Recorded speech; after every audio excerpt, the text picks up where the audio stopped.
তুচ্ছ ঘটনার জেরে মেধাবী ছাত্র জাহিদুল ইসলাম পারভেজকে প্রকাশ্যে বিশ্ববিদ্যালয়ের সামনে হত্যার প্রতিবাদে ফুঁসে উঠেছেন সহপাঠী ও অন্যান্য শিক্ষার্থীরা। প্রতিবাদ মিছিলে উত্তাল দেশের বিভিন্ন শিক্ষা প্রতিষ্ঠান।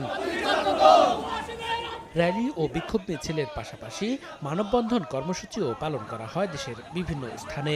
এতে ছাত্রদের পাশাপাশি বিএনপি ও সাধারণ শিক্ষার্থীরাও অংশ নেন। এ সময় ছাত্রদল নেতা পারভেজ হত্যাকাণ্ডে জড়িতদের দৃষ্টান্তমূলক শাস্তির দাবি জানান বক্তারা। আমরা চট্টগ্রাম বিশ্ববিদ্যালয় ছাত্রদল দায়িত্বহীন কণ্ঠে বলতে চাই, আমরা আর কোনো মায়ের বুক খালি হতে দিব না। আগামী দিনে যেন এই ধরনের কেউ নৃশংসভাবে হত্যাকাণ্ডের শিকার না হয়, কোনো মায়ের বুক খালি না হয়। এর সাথে জড়িত যে মেয়ে দুটো আছে তাদেরকেও দৃষ্টান্ত শাস্তির আওতায় আনার দাবি জানাচ্ছি।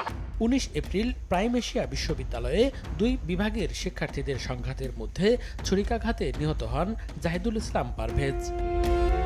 মনিরুজ্জামান প্রান্ত, সময় সংবাদ।